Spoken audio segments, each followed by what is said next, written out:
பயிற்சி 1.2ல் 5வது கணக்கு கேள்வியை புத்தகத்தில் பார்க்கலாம்.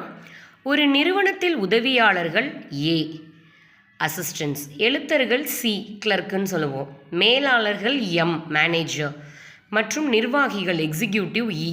ஸோ எப்போவுமே இந்த நம்ம சொல்லியிருக்க மாதிரி ஆங்கில வார்த்தையில் உள்ள முதல் எழுத்தை தான் அதுக்கு குறியீடாக உபயோகிப்பாங்க. ஆகிய 4 பிரிவுகளில் பணியாளர்கள் உள்ளனர். ஏசிஎம் மற்றும் இ பிரிவு பணியாளர்களுக்கு ஊதியங்கள் முறையே 10,000, 25,000, 50,000 மற்றும் 1,00,000 ஆகும். A1, A2, A3, A4 மற்றும் A5 ஆகியோர்கள் உதவியாளர்கள். C1, C2, C3, C4 ஆகியோர் நிர்வாகிகள். அடுத்தது என்ன கொடுத்துரு? எழுத்தர்கள். M1, M2, M3 ஆகியோர்கள் மேலாளர்கள் மற்றும் E1, E2 நிர்வாகிகள் ஆவர். XRY என்ற உறவில் எக்ஸ் என்பது ஒய் என்பவருக்கு கொடுக்கப்பட்ட ஊதியம். ஸோ இந்த வார்த்தையை மட்டும் நல்லா கவனிங்க. எக்ஸுங்கிறது என்னப்பா? ஒய் என்பவருக்கு கொடுக்கப்பட்ட ஊதியம். ஸோ எக்ஸுங்கிறது என்னது? ஊதியம். சரியா? அப்போ ஃபஸ்ட்டு நம்ம எக்ஸை என்னென்னு எடுத்துக்கிறணும்? அந்த சேலரியை எக்ஸுன்னு எடுத்துக்கிறணும். ஆர் என்ற உறவை வரிசை ஜோடிகள் மூலமாகவும் அம்பு குறிப்படம் மூலமாகவும் குறிப்பிடுக.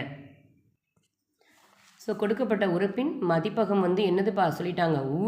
அந்த பணியாளர்களுக்கு ஊழியர்களுக்கு கொடுக்கப்பட்ட ஊதியத்தை குறிக்கும். ஸோ அந்த நம்பர் 10,000, 25,000ங்கிறதா என்னப்பா? எக்ஸ். அடுத்து இங்கே என்னப்பா? ஒய் என்னப்பா? அந்த பணியாளர்களுடைய அந்த போஸ்ட், அந்த பொசிஷன். ஸோ 10,000 எத்தனை பேர் கொடுக்குறாங்க? A1லேருந்து A5 வரைக்கும். அடுத்தது 25,000 எத்தனை பேர் கொடுக்குறாங்க? C1லேருந்து C4 வரைக்கும். 50,000 M1லேருந்து M3 வரைக்கும். 1,00,000 E1லேருந்து E2 வரைக்கும். அப்போ இந்த வரிசை ஜோடி எழுதுனா என்னப்பா? 10,000, A1 அப்படி ஆரம்பித்து 10,000, A5 வரைக்கும் எழுதணும். அடுத்தது 25,000, C1ல் ஆரம்பித்து C4 வரைக்கும் எழுதணும்.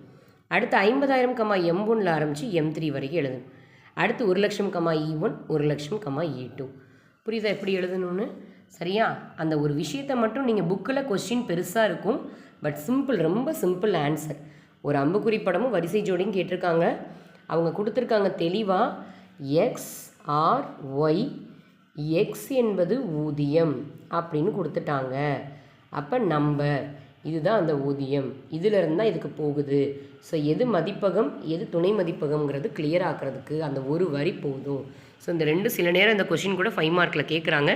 ஸோ கொஞ்சம் கேர்ஃபுல்லாக முக்கியத்துவம் கொடுத்து 1-2 தடவை பார்த்துக்கோங்க.